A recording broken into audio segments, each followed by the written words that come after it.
오늘 우리에게 주시는 하나님의 말씀 데살로니가 후서 2장 16절과 17절입니다.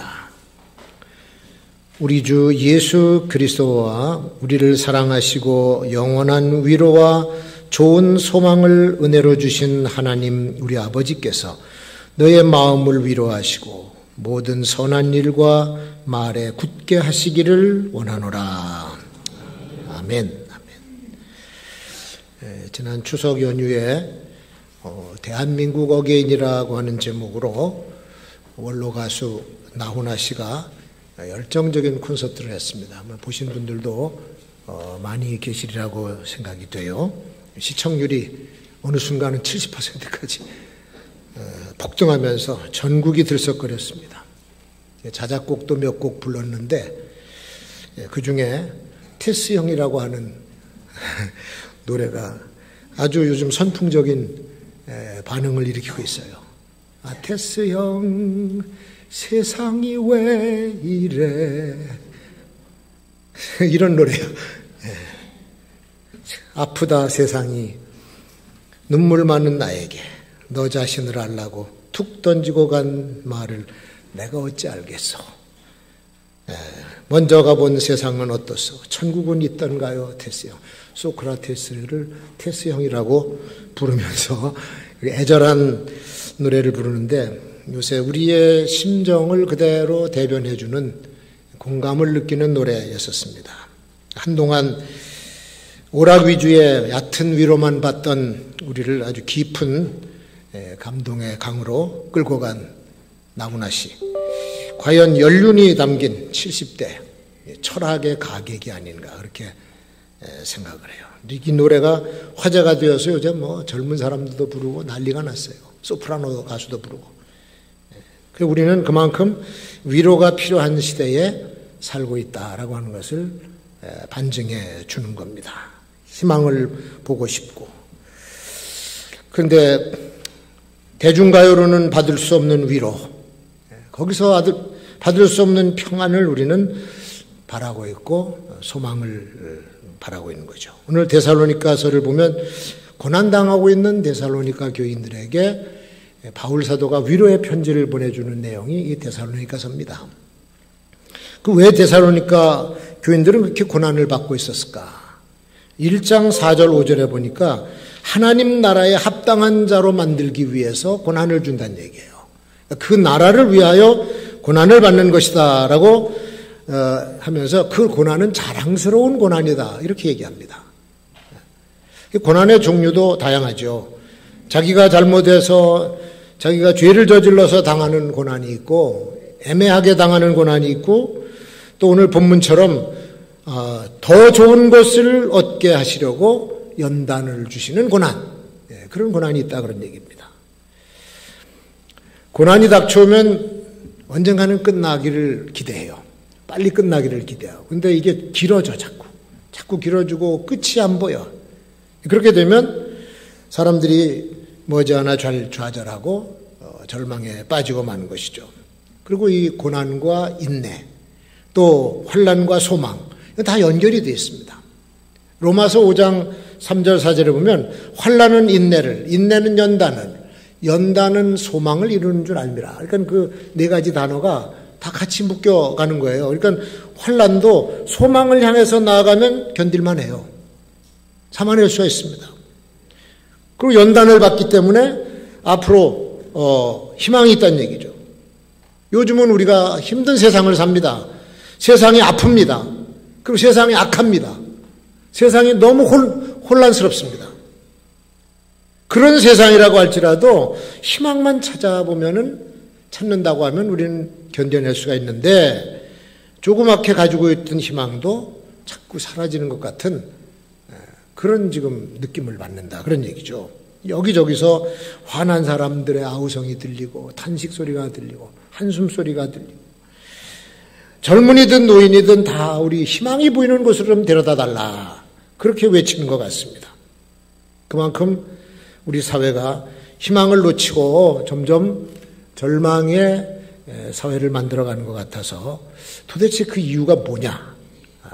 데살로니가 교인들은 예수 믿는 것 때문에 고난을 받고 그거를 죽음 앞에서도 희망을 가지고 살았는데 우리가 당하고 있는 고난은 이건 뭘 위한 고난이냐? 그런 걸 우리가 생각하지 않을 수 없습니다. 오늘 본문에서 바울 사도가 말씀하신 대로 영원한 위로와 좋은 소망을 주시는 분, 예수 그리스도가 하나님 아버지라고 말씀하고 있어요. 우리에게서 희망을 뺏어가는 요인들을 잘 찾아서 그거를 제거하고 개선하면 우리도 희망을 얻을 수 있지 않겠나. 그 첫 번째 요인이 뭐냐면 정의와 공평입니다. 정의와 공평을 이루면 희망이 없어요. 정의와 공평은 어디서 나옵니까? 법과 질서를 잘 지키면 나와. 법을 공정하게 집행하면 억울한 사람과 불평하는 사람이 없어져요. 그리고 사회가 안정을 찾아요.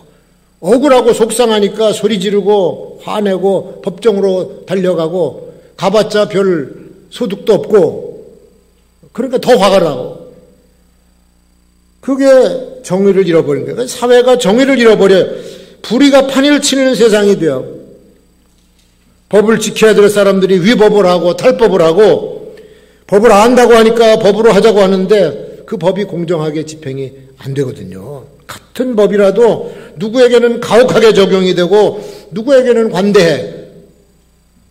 그러니까 정의와 공평이 사라지고 그런 사회에서는 정직하게 살아가는 게 바보예요. 손해를 봐. 불법을 행하고 편법을 쓰고 간교하게 거짓된 삶을 살아가야 생존할 수 있으니까 남을 속이는 사기 행각이 많아지는 거죠. 그럼 사람들이 서로 신뢰를 하지 못하고 사회는 점점 더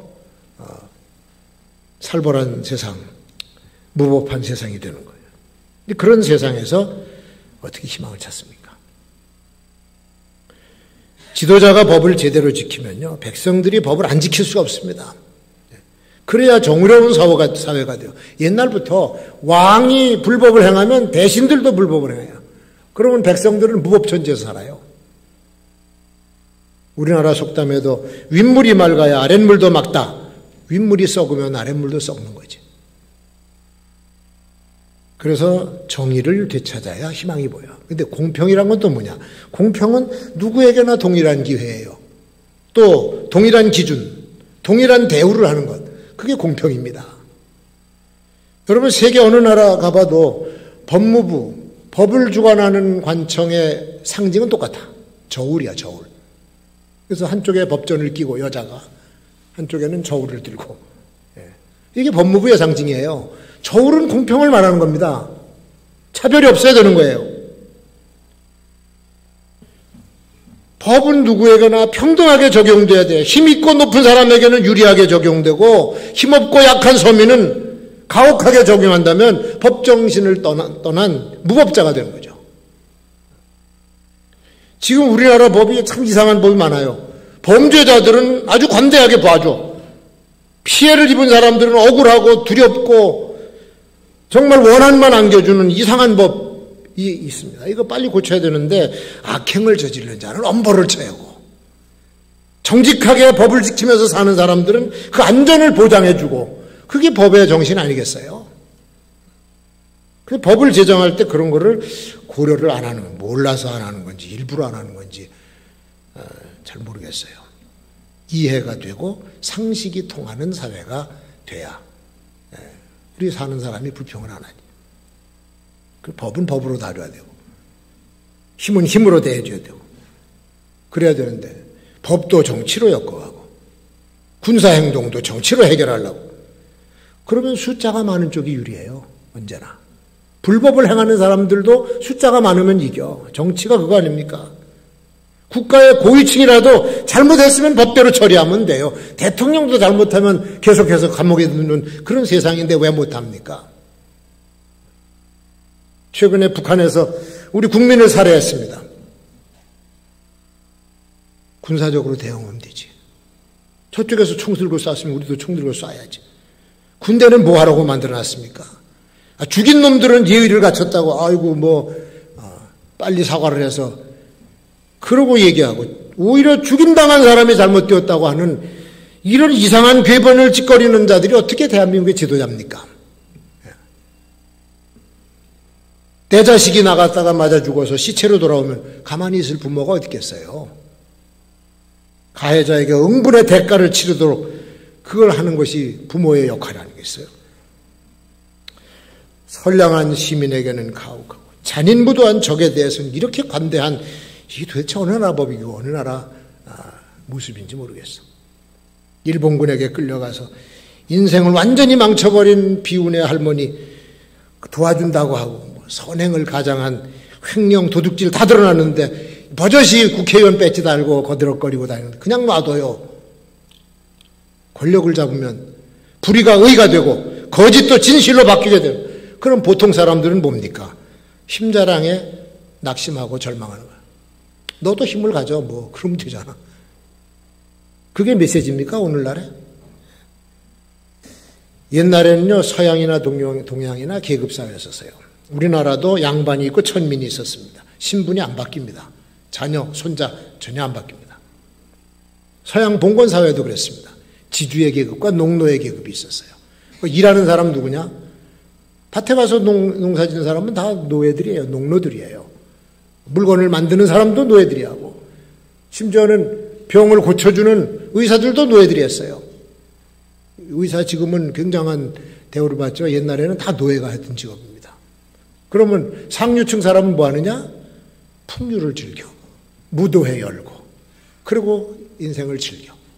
그게 상류층 사람들이 하는 삶이었어서. 그러니까 노예들은 그걸 보면서 숙명론자가 됩니다. 우리는 죽도록 일해봐야, 뼈가 빠지게 일해봐야 저 사람들처럼 저렇게 못. 내 자식도 노예. 내 손자도 천민이 될 텐데. 그리고 체념을 해버려. 그 체념을 하면 희망이 없어지는 거예요. 그래서 희망이 없어진 겁니다. 이건 정의도 아니고 공평도 아니에요. 정의와 공평이 사라지면 사람이 절망을 하게 돼요. 거짓된 세상을 만들어 놓으면 또 거짓말을 해야지 거짓이 가려워져요. 그러니까 거짓은 한번 해놓으면 또 거짓을 하고 또 그걸 가리려고 거짓하다 보니까 나중에는 오래가지 못해 다 드러나고 말아. 근데 진실과 공의는 일부러 변명할 필요도 없어. 그냥 내버려둬도 진실은 진실대로 드러나게 돼 있습니다. 근데 거짓과 불의는 언제나 이유가 많고 변명이 많아요. 사실이다 아니다 답하면 깨끗한 문제인데 뭔 일이 터지면은 변명이 그렇게 많은지 몰라. 아주 장황한 회의만 하느라고 시간 낭비하고 그걸 쳐다보고 있는 사람들은 속 터져 죽고. 그러니까 세상이 왜 이래? 왜 이렇게 힘들어? 이런 절규가 나오는 겁니다. 불의와 거짓이 사라지고 정의와 공평이 하루속히 회복되는 사회가 되고 그런 나라가 돼야 우리나라는 희망을 볼 수가 있는 것이죠. 자, 두 번째, 속박과 억압 속에서는 희망이 없습니다. 사람은 자유로워요. 자유로운 존재예요. 하고 싶은 말 하고 가고 싶은 곳 가고 만나고 싶은 사람 만나고 먹고 싶은 거 먹고 이루고 싶은 일 이루고 그게 자유입니다. 그 김동건 아나운서하고 나훈아 씨가 대담을 하는데 그러더라고. 정부가 나훈아 씨에게 훈장을 주겠다고 그랬던 모양이지. 그러니까 자기는 거절했대. 너무 무거워서. 난 노래하는 가수인데 가수는 영혼이 자유로워야 된다. 친구들이랑 한잔하면서 우스갯소리도 하고 쓸데없는 소리도 하고 가끔 술주정도 하고 그래야 되는데 훈장을 받아놓으면 그 값을 해야 되기 때문에 도저히 감당이 안 돼. 너무 무거워서 사양했다는 거예요. 안 받겠다는 얘기지 뭐. 사람이 누구한테 매이게 되면 몸은 물론이고 영혼까지 매입니다. 방송도 그래요. 우리 사회에서 일어난 상황을 국민들에게 정확하게 사실을 말해주고 중립적인 위치에서 자유롭게 할 말을 해야 되는데 어디에 매이고 보면 하고 싶은 말도 못하고 앵무새처럼 시키는 말만 하고 북한에서 탈북한 언론인들이 언제 한번 모란봉 어딘가 거기서 나와서 얘기를 하더라고. 북한에서는 인정받는 기자 최고의 아나운서가 누구냐? 김정일이나 김정은이가 한 일에 대해서 그의 마음에 쏙 들게 설명을 하고 해설하면 그게 유능한 언론인이라는 거예요. 세상에. 언론인이 그게 뭡니까? 김정은이가 기르는 앵무새지. 자유를 잃은 나라는 그렇습니다. 우리는 지금 자유를 잃었어요. 코로나19 때문에 자유를 잃었어요. 코로나19. 참 이게 몇 개월 동안을 지금 이러고 있습니다. 거의 1년을.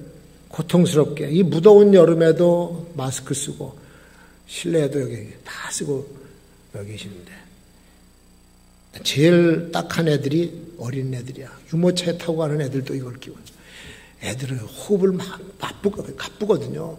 맑은 공기가 들어가서 폐활량이 좋아지고 폐 기능이 좋아져야 되는데 다 가려놨으니 폐가 약해지는 거예요.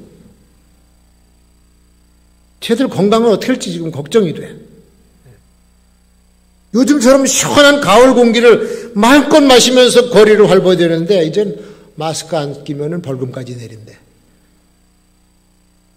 요새 전화비도 내주고 소상공인한테 돈도 주고 하니까 돈이 모자르는지 말이죠. 세금도 많이 올리고 벌금 건수를 자꾸 만들어가는 것 같지 않나. 지난 연휴에 열리려고 했던 보수단체 집회를 원천 봉쇄한다는 이유로서 시민이 다니는 광화문 그 일대를 전부 막아버렸습니다. 그러니까 시민들이 막 불평을 해요. 코로나 확산이 거기 모인 집회를 통해서 번질까봐 차단한다는 것이 그 버스로 막아놓은 원인, 이유입니다. 그런데 한강공원, 어린이 대공원은 사람이 발 디딜 틈이 없이 바글바글. 야, 그래서 저는 그렇게 생각을 해봐요. 야, 저기는 코로나가 하나도 없고 사람이 저렇게 바글거려도 절대로 저기는 코로나가 없는 곳이로구나. 오직 세종대왕 동상하고 이순신 장군 동상이 있는 저기만 코로나가 바글바글하구나. 그렇게밖에 이해가 안 되잖아. 그죠? 산에 가보세요. 산에도 사람들 얼마나 많은지 알 수가 없어요. 그러니까 무슨 얘기가 나오냐. 코로나 핑계로 보수단체를 제재한다라고 하는 말을 듣는 거지. 성숙한 시민정신을 고취시켜서 스스로 방역 지침을 잘 지키고 야외 활동도 하고 경제 활동도 할 수 있게 이렇게 좀 해주면은 좋잖아요. 공무원들 현장에 파견해서 다 계도dum하고 서로 신뢰하고 서로 협력하면서 이렇게 우리가 같이 코로나를 이겨내자 이런 방안을 찾아야지. 방송국 뉴스만 들면은 처음부터 끝까지 코로나 얘기예요. 그걸 도배를 했어요. 마스크 안 쓰면 벌금이나 물린다고 하는 이런 단세포적인 발상이 이게 성숙한 지도자들이 하는 짓이냐.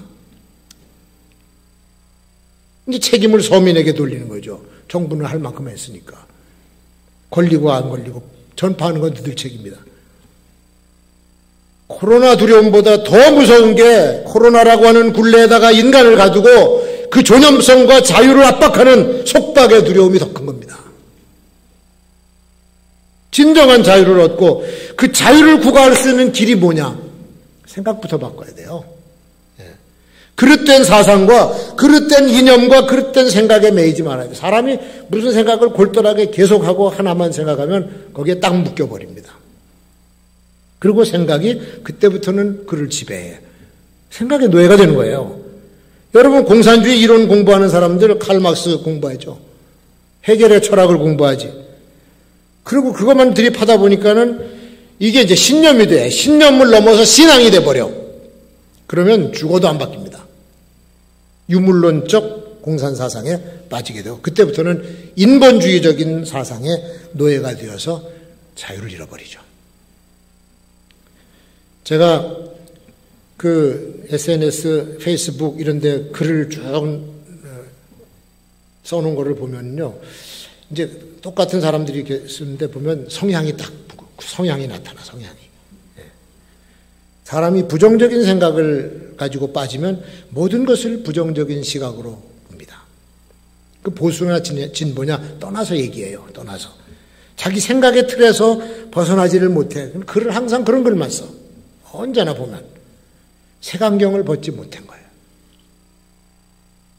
똑같은 종류의 의견만 냅니다. 그래서 생각의 노예, 이념의 노예, 사상의 노예가 돼서는 안 된다. 물질에 매이면 물질의 노예가 되고 사람에게 매이면 사람의 종이 되고, 우린 그래서 그런 것에 매일 것이 아니라 진리와 생명 되신 주 예수 그리스도에게 매인 그분의 종이 되어야 될 줄로 믿습니다. 그래야 자유가 있고 소망이 있어요. 진리가 자유케 한다 그랬죠. 그리고 세 번째로는 꿈과 비전을 잃으면 희망이 안 보여. 비전이 없는 백성은 패망한다. 잠언에서 그랬어요. 우리나라 성경에는 묵시가 없으면 백성이 방자에 행한다는데 영어 성경은 전혀 달라요. Where there is no vision, people perish. 비전이 없으면 사람들은 멸망한다. 이렇게 나왔어요. 오늘보다 내일 더 발전적인 삶을 기대하면서 삽니다. 그리고 그걸 위해서 살아요. 그게 꿈이죠. 비전이고. 개인의 삶도 어제보다 오늘이 낫고 오늘보다 내일이 나아져야 되는 것이 그게 발전적인 모습이고, 가정도 마찬가지예요. 가정의 모든 형편도 어제보다 오늘이 나아야 돼요. 오늘보다 내일이 더 발전적이고 흥왕해져야 되는 겁니다. 나라나 사회도 마찬가지죠. 뒤로 가면 안 되고 앞으로 가야죠. 앞으로. 그 꿈과 비전이 있어야 되는데 꿈을 우리는 어디다가 거는지 모르겠어요. 물질적인 것에다가만 걸어도 안 돼. 과학의 발전, 우리의 꿈이기도 합니다만은 과학이 발전하면서 삶이 편안해졌어요. 전자제어 장치로 다 주방일까지도 하고 별거 다 하니까. 운전, 무슨 공중사진 촬영, 모든 걸 다 이걸로 하고. 그러니까 얼마나 편리해졌는지 몰라요. 거기다가 꿈과 비전을 걸고 나면은 과학 문명이 발달했다고 우리 거기에 매여버리면 문명의 노예가 되는 거죠. 그러니까 인간으로서의 존엄성과 인간으로서의 위상을 포함한 발전이 있어야 되는 거죠. 사람이 사람 구실하면서 그 자유를 만끽하고 행복을 느끼면서 살아야 되는데 이게 꿈과 비전에서 오는 겁니다. 우리가 이루어야 될 목표가 있어. 그래야 사람이 희망을 갖고 힘들어도 참아내는 거 아닙니까? 어떤 이가 영상을 하나 보내서 제가 보니까 상당히 기분 좋은 영상이 하나 왔어요. 우리나라가 2025년에 남북이 통일이 된대. 일본은 완전히 망해버린대. 중국은 분열이 되고 대한민국이 중국의 영토인 동쪽, 이쪽 샹하이 이쪽 밑으로 쭉 다 차지하고 어디까지 가냐면 베트남까지 다 습수를 해버려요. 지도가 멋있어지다. 그러면서 20년도 채 안 돼서 우리나라가 독일이나 유럽 같은 국가들을 제끼고 미국 다음에 제2의 국가가 된다. 이게 그냥 누가 재미로 쓴 것도 아니고 그 굉장한 괜찮은 학자들하고 세계적인 기업, 회사, 골드만삭스 같은 여기서 이거를 평가해서 내놓은 거라는 겁니다. 그러면서 안 믿어지십니까? 그래. 우리가 한국 전쟁 끝나고 어떻게 됐어요? 잿더미에 앉아있죠. 아무것도 없죠. 아무것도. 그때 세계 최빈곤 국가였었습니다. 벵글라데시보다도 못 살았어요. 그때 만약에 어떤 사람이 나와가지고 대한민국이 오늘처럼 이렇게 된다 그러면 미친놈이라고 그랬을 거예요. 아무도 안 믿었을 거예요. 근데 됐어요. 근데 이런 상태에서 지금 얘기한 이거를 이루는 거는 이게 더 쉽다는 얘기지. 그러니까 희망을 가지세요, 여러분. 근데 사실 남북이 딱 통일되면요, 우리나라 국가 위상이 상상을 초월할 정도로 높아집니다. 북한 전역에서 개발이 이루어지고 산업이 막 정신없이 돌아가고 전 세계 기업이 한반도로 몰려들어요. 그리고 북한의 지하 자원이 엄청납니다. 그러니까 인구도 막 8천만 명이 돼버리는 거예요. 영토가 배로 늘어납니다. 이 누가 건드리겠어요, 이거를. 그러니까 얼마든지 가능성 있는 영상이로구나. 통일만 되면. 근데 지금 뭐 통일된다고 얘기를 하면 또 안 되잖아. 가능성과 비전을 국민들이 가슴에 딱 품어야 절망을 떨쳐내고 이 가슴 벌렁이는 희망을 품게 된다는 겁니다. 지금이야 뭐 남북 관계도 아주 미묘하죠. 외교 관계도 지금 이렇죠. 막 뒤엉켜 있기 때문에 드러내놓고 발표할 수 없는 것도 있을 거예요, 아마. 그러나 적어도 우리가 어디로 가고 있느냐, 방향만은 좀 알았어, 방향. 어디로 가고 있느냐. 꿈과 비전은 방향을 제시하는 요인이 돼요. 방향. 지금 우리가 가고 있는 방향이 제대로 가는 거냐, 이거를 가름할 수 있는 것이 나라의 청사진이에요. 계속 나오는 이야기, 뭐 정책 이런 걸 들어보면 이게 어디로 가는 건지 감은 잡을 수 있는데 확실하게 얘기를 안 해주거든. 이게 긍정적인 방향, 발전적인 방향으로 가면 오늘 좀 힘들어도 견뎌낼 수가 있는 것이죠. 애굽을 빠져나온 백성들이 광야를 지나면서 어디로 가는지 몰라요. 이게 한 1년, 2년, 막 10년씩 광야에서만 방황하다 보니까 야, 어떻게 우리가 어디로 가는 거냐. 그리고 원망하고 불평하기 시작합니다. 희망이 보이질 않으니까. 사람들의 생각이 이판사판이에요. 그리고 원망의 소리를 쏟아놓는데 뭐냐? 지도자를, 모세를 원망해요. 모세, 당신은 왜 우리를 잘 살던 애굽에서 끌고 나와서 어디로 가는지도 모르는 길 이렇게 뺑뺑만 돌고 고생만 시키는 거냐? 아니 애굽에 시체 묻을 데가 없어서 여기 광야에 와서 우리를 죽여서 광야에서 객사를 시키려고 하느냐? 막 이러고 대드는 겁니다. 희망을 잃어버린 사람들의 절망적인 부르짖음이죠. 사실 그들이 걸어갔던 길이 뭡니까? 하나님이 약속하신 가나안으로 가는 길이에요. 지금 그 노상에 있는 거예요. 뒤로 가기도 하고 돌아가기도 하고 했지만 지금 가는 방향은 가나안이에요. 그런데 불신의 사람들은 이거를 보질 못했어. 가나안으로 가는 방향을 파악을 못하고 비전을 잃어버리고 꿈을 잃어버린 거예요. 그러니까 원망하다 거기 세상에 광야에서 다 쓰러져 죽었다. 근데 가나안을 간다고 하는 것을 믿음으로 바라보면서 믿음이 변치 않았던 이 여호수아와 갈렙은 결국은 들어가서 그 땅을 차지합니다. 가는 방향을 모르면 우리는 거친 세상에서 방황만 하다가 세상에 쓰러져 죽습니다.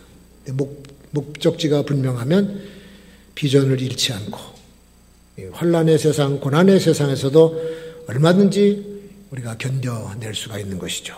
지금 우리 상황이 뭐 짙은 안개 속이야. 밖에 딱 내다보면 안개처럼 하나도 안 보여. 그 누구를 의지해야 되나? 도대체 어디다가 소망을 둬야 되나?